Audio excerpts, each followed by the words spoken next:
صلی اللہ علی محمد صلی اللہ علیہ وسلم۔ نحمده ونصلی علی رسولہ الکریم، اما بعد۔ اس موقع پر ضرورت اس بات کی سمجھ میں آئی کہ پردے سے متعلق کہاں کہاں پر ہمارے معاشرے میں کوتاہیاں پائی جاتی ہیں، اور پردہ کرنے میں کن کن جگہوں پر بطور خاص توجہ دینا چاہیے۔ پردہ نہ کرنے کے نتیجے میں بدترین قسم کی صورتحال، شرمناک واقعات، قاتلانہ حملے، ناجائز تعلقات، پردہ نہ کرنے کے نتیجے میں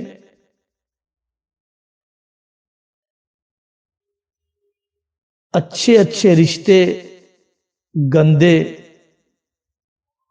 ہوتے جا رہے ہیں۔ اس لیے شریعت کی حد بندیوں کا ہر حال میں حکمت اور ہمت کے ساتھ ہمیں لحاظ کرنا چاہیے۔ چچا زاد، پھوپھا زاد، ماموں زاد، بھائیوں کے ساتھ گاڑیوں پہ بیٹھ کر جانا، اسکول چھوڑنا ہے، مدرسے کو جانا ہے، خالہ زاد بھائی کے ساتھ، ماموں زاد بھائی کے ساتھ ہرگز اجازت نہیں دی جا سکتی ہے۔ ان کے ساتھ تنہائی حرام ہے، یہ نامحرم میں سے ہے، اور گاڑی پر بیٹھ کر جانا ظاہر ہے کہ بریک لگتا ہے، اسپیڈ بریکر آتے ہیں، جسم چمٹتا ہے، اور ایک سے زیادہ لڑکیاں بیٹھی ہوں تو انتہائی بے حیائی ہے۔ اسی طرح سے شادی کے بعد دیور کے ساتھ کہیں کا سفر کرنا، اس کو لوگ برا نہیں سمجھتے ہیں۔ شریعت کی نظر میں، اللہ رسول کی نظر میں، اور آج کل کے تجربات صاف بتلاتے ہیں کہ یہ ایسے مسائل کو کھڑا کرنے والا ہے کہ جن مسائل کو ہم آئندہ سنبھال نہیں پائیں گے۔ دوسری جگہ جہاں پر کوتاہیاں ہوتی ہے، عورتوں کا گاڑیاں چلانا، عورتوں کا کار چلانا۔ پہلی بات، اللہ تبارک و تعالیٰ نے عورتوں کو ایسی ذمہ داری نہیں دی ہے جو گھر سے باہر کی ہو، جب تک کہ ایسی کوئی تنگی، فاقہ، ایسی کوئی ایمرجنسی صورتحال نہ ہو، اس وقت تک گاڑی کی، بائک کی چلانے کی اجازت نہیں ہے۔ یہ کام تو مردوں کا ہے، علماء نے منع کیا ہے۔ لیکن بائک چلانے میں، کار چلانے میں ساری دنیا آج دیکھ رہی ہے، ایسی صورتحال، پٹرول ختم ہو گیا، رات کا اندھیرا، تنہا لڑکی ہے، ٹائر پنچر کر دیا گیا، جنگل کا علاقہ ہے، تنہا لڑکی ہے کار میں، راتوں میں ملازمت کر کے آباد سڑک پر سے گزر رہی تھی، تھوڑا سا اندھیرے حصہ آیا، وہاں پر اجتماعی عصمت ریزی، گینگ ریپ، درندوں کا سا رویہ اس کی حیا کی چادر کو تار تار کر دیا گیا۔ زنا بھی ایسے جانوروں اور جنگلیوں کے طریقے سے کہ اس لڑکی کی زندگی باقی نہیں رہی۔ یہ واقعات جب بھی اخباروں میں آتے ہیں تو عورتوں کے تحفظ کے اوپر اور قوانین سازی کے اوپر اور زانیوں اور قاتلوں کے خلاف سخت کارروائی پر پارلیمنٹ میں گفتگو ہوتی ہے، میڈیا میں گفتگو ہوتی ہے۔ اسلام نے کتنا بڑا احسان کیا، پہلے ہی ان دروازوں کو بند کر دیا ہے۔ تیسری جگہ جہاں پر بے پردگی ہوتی ہے اور بہت کم ذہن جاتا ہے اس طرف، کپڑوں کی خریداری کے لیے گئے، وہاں پر بھیڑ اتنی زیادہ ہے کہ اجنبی مردوں کے ساتھ جسم چمٹ رہے ہیں۔ چوڑیاں خریدنے کے لیے گئے اور اجنبی مردوں کے ہاتھ سے چوڑیاں پہنوائی جا رہی ہے۔ مہندی کا ڈیزائن ڈلوانے کے لیے گئے اور اجنبی مردوں کے ہاتھوں میں ہاتھ دے کر ڈیزائن ڈلوایا جا رہا ہے۔ بیوٹی پارلر میں مردوں کے ذریعے سے، درزی کی دکان میں مرد ٹیلر کے ذریعے سے ناپ لیا جا رہا ہے۔ اس سلسلے میں ہمیں اس بات کا لحاظ کرنا چاہیے، جن جگہوں پر بے پردگی ہوتی ہے، جب ڈیلیوری کا وقت آتا ہے یا جہاں پر اسکین کرنے کی ضرورت ہوتی ہے، حمل کے زمانے میں، امید کے زمانے میں الٹرا ساؤنڈ کرنا ہوتا ہے، اسکین کرنا ہوتا ہے، مرد کے بجائے عورتیں مل سکتی ہیں۔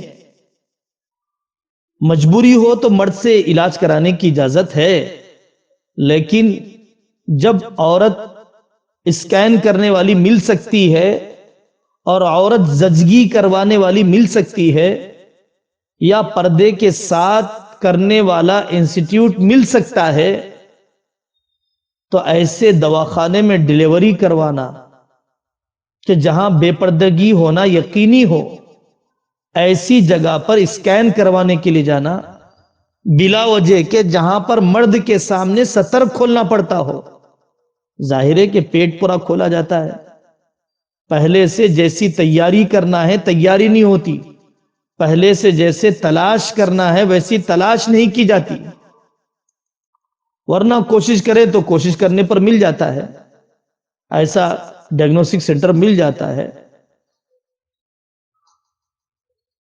آپ سوچئے کہ مسافت سفر یعنی 78 اور 78 کلومیٹر یا 82 کلومیٹر یا 88 کلومیٹر سے زیادہ کا سفر عورت بغیر محرم کے نہیں کر سکتی ہے۔ اس کو حفاظت میں جانا ہے، اللہ تبارک و تعالیٰ نے باعزت اسے مقام دیا ہے۔ حج کا سفر نہیں کر سکتی ہے، عمرے کا سفر نہیں کر سکتی ہے۔ بہت بوڑھیوں کو اجازت دی گئی بعض علماء کی طرف سے، ایسی بوڑھیاں کہ جن سے فتنے میں پڑنے کا اندیشہ نہ ہو تو وہ عورتوں کی جماعت کے ساتھ جا سکتی ہیں حج کے لیے، لیکن عام سفر ایک جوان عورت کو یا بوڑھی عورت کو بھی بغیر محرم کے کرنا جائز نہیں ہے۔ اس زمانے میں سوچنا چاہیے کہ اس سلسلے کی بے احتیاطیاں اور اس سلسلے کی بے قیدی اور آزادی، عورتوں کے قتل کیے جانے اور عورتوں کے گھٹیا اور ذلیل کر دیے جانے کا کیسا دروازہ کھول رہی ہے یہ چیزیں۔ تعلیمی میدان کے اندر بے پردگی، کالجوں میں، اسکولز میں لڑکیاں عام طور پر چھٹی جماعت میں یا تو بالغ ہو جاتی ہیں یا قریب البلوغ ہو جاتی ہیں، بالخصوص اس گھرانے کی بچی جو گھرانہ خوشحال ہو، یا ایسے گھرانے کی لڑکیاں جہاں پر نشو و نما کی رفتار زیادہ ہو، گروتھ زیادہ رفتار سے ہوتا ہو، یا ایسے گھر کی بچیاں کہ جن گھروں میں معیاری قسم کی غذائیں کھلائی جاتی ہوں۔ 5ویں جماعت 6ٹی جماعت سے وہ قریب البلوغ یا بالغ ہو جاتی ہیں، ایسی بچی کو 7th میں 8th میں 9th میں لڑکوں کے ساتھ بٹھایا جا رہا ہے، پڑھانے والے نامحرم مردوں کے سامنے بٹھایا جا رہا ہے، اور لڑکوں کو پڑھانے والیاں جوان لڑکیوں کے سامنے بٹھایا جا رہا ہے۔ آپ 1000 دلیلیں دے دیجئے، کروڑوں اپنے جواز کے وجوہات بتا دیجئے، آپ جتنے بہانے بھی بناتے رہیے، ہم قریب سے بھی واقف ہیں، اخبارات روزانہ آتے رہتے ہیں کہ یہ بے پردگی بھی وقت سے پہلے پھلوں کو پکا دے گی، سڑا دے گی، وقت سے پہلے بچے اور بچیوں کے اندر ایسے گندے جذبات کو پیدا کرے گی جس گندے جذبات کو ہم سن نہیں سکتے ہیں، تصور نہیں کر سکتے ہیں۔ پڑھانے والے سے بیٹیاں محفوظ نہیں ہیں، پڑھانے والے سے پڑھنے والیاں محفوظ نہیں ہیں، پڑھانے والیاں کتنے جگہوں پر پڑھنے والے اسٹوڈنٹ کو لے کر بھاگ گئیں، جوان لڑکے کو لے کر نکل گئیں، ایسے واقعات موجود ہیں۔ پردہ واجب ہے، واجب ہے۔ آپ اور ہماری شریعت میں ماڈرن ایجوکیشن واقعی ضروری ہے، ذریعہ معاش واقعی ضروری ہے۔ قوم اور ملک کے چلانے کے لیے جن سبجیکٹ پر کمانڈ ہونا چاہیے ان مضامین پر عبور حاصل کرنا چاہیے، لیکن اس کی اجازت نہیں دی جائے گی کہ آپ اپنی بیٹی کو بے پردہ کر دیں یا اس کی حیا کو نیلام کر دیں۔ ڈگری کی اتنی زیادہ اہمیت نہیں ہے کہ حیا کو بیچ دینا پڑے۔ نظام بنایا جائے گا، تبدیلی لائی جائے گی تو آہستہ آہستہ تبدیلی آئے گی۔ کم سے کم الگ الگ کلاسز میں بٹھائیے، الگ الگ بلڈنگ میں نہیں بٹھا سکتے، الگ الگ کلاسز میں الگ الگ کم سے کم درجے میں بینچ پر بٹھائیے۔ ایک لڑکا ایک لڑکی ایک ایک بینچ پہ اس طرح سے ملا کر بٹھانا، یہ تو تعلیم کے لیے بھی نقصان دہ ہے۔ کوئی ایجوکیشن کی تباہ کاریاں، مخلوط تعلیم کے نقصانات اور ان دونوں کو ملانا تعلیمی میدان میں ہی کتنا بچوں کو رکاوٹ بنتا ہے، مانع ہوتا ہے، اس کے اوپر ریسرچ آ چکا۔ دنیا کو ایجوکیشن سے توبہ کر رہی ہے اور ہم اپنی نسلوں کو کو ایجوکیشن اور مخلوط تعلیم، لڑکے اور لڑکیوں کو ایک جگہ کر بٹھانے پہ بزید ہیں، بلکہ کو ایجوکیشن کو تہذیب بنا کر پیش کیا جاتا ہے۔ یہ کہا جاتا ہے کہ کو ایجوکیشن کے ذریعے سے ہی تعلیم ہو سکتی ہے، زیادہ تعلیم ہو سکتی ہے، ایسا نہیں ہے۔ ہمارے اندر جو کوتاہی ہو رہی ہے، پردے میں دستانے پہننا چاہیے، موزے پہننا چاہیے، چہرہ ڈھانکنا چاہیے، یہ تو حضرت عمر رضی اللہ عنہ کے زمانے میں باندی چہرہ ڈھانک کر نکلے لگی، باندی نکلی چہرہ ڈھانک کر، حالانکہ باندی کے لیے چہرہ ڈھانکنے کی اجازت نہیں ہے، تاکہ آزاد عورت، مملوک اور غیر مملوک، باندی اور آزاد میں وہ عورت جو کسی کی ملکیت نہیں ہے اور وہ عورت جو کسی کی ملکیت میں ہے، ان دونوں میں فرق کرنے کے لیے شریعت نے یہ کہا کہ آزاد عورت اپنا چہرہ چھپائے گی اور باندی اپنا چہرہ کھلا رکھے گی۔ لیکن باندیاں بھی شریف اور باعزت اور آزاد عورتوں کی نقالی کرنا چاہتی تھی، وہ بھی نقاب ڈال کے نکل گئی۔ حضرت عمر رضی اللہ عنہ نے ٹوکا اور یہ کہا کہ اتتشبہین بالحرائر یا دفار، ارے تم شریف باعزت اور آزاد غیر مملوک جو کسی کی ملکیت نہیں ہے ایسی عورتوں کی نقل کر رہی ہو، تم تو مملوک ہو، تم تو باندی ہو۔ بتائیے، پیمانے بدل گئے، پیمانے بدل گئے۔ حضرت علی میاں ندوی رحمت اللہ علیہ، کافر عورتیں جو بے حیا عورتیں ہوتی ہیں ان سے بھی ایسے پردہ کرنا چاہیے جیسے مردوں سے کیا جاتا ہے۔ وہ جا کر دوسروں کے سامنے نقل کرتی ہیں، فلانی عورت کا جسم ایسا ہے، فلانی عورت کا فلانا عضو ایسا ہے، بے حیا ہوتی ہیں۔ کتابوں میں واقعہ لکھا ہے، حضرت علی میاں ندوی رحمت اللہ علیہ کی بہن کے پاس اندرا گاندھی ملاقات کرنے کے لیے آ گئی۔ یہاں پر تو الیکشن پر کھڑے ہونے کے لیے بے پردہ ہو گئی، ووٹنگ کے لیے بے پردہ ہو گئی۔ 10th میں رینک آ گیا تو چوراہے پر تصویر لگوا دی، اخبار میں تصویر ڈلوا دی، کاروبار چمکانے کے لیے۔ اس لڑکی کا تو کوئی فائدہ ہے نہیں۔ حضرت علی میاں ندوی رحمت اللہ علیہ کی بہن نے کہا کہ بھیا میں اس خاتون سے پردہ کرنا چاہتی ہوں۔ حضرت علی میاں ندوی رحمت اللہ علیہ کی بہن کا یہ واقعہ، وقت کی وزیر اعظم سے پردہ کرنا چاہتی ہے۔ ہم سناتے رہتے ہیں، ریاست بھوپال کی بیگم تھی، بڑی اللہ والی۔ انگریز وائسرا نے کہا کہ آپ مجھ سے ملاقات کر کے سفارش کر دیں تو میں آپ کی ریاست کو چھوڑ دوں گا، اور جو ہم قابو کیے ہوئے تھے، زیادتی کر رہے تھے، ہم سب پیچھے ہٹ جائیں گے، لیکن ریاست بھوپال کی عورت اور بیگم رانی آ کر مجھ سے کہے، مسافہ بھی کرنا پڑے گا۔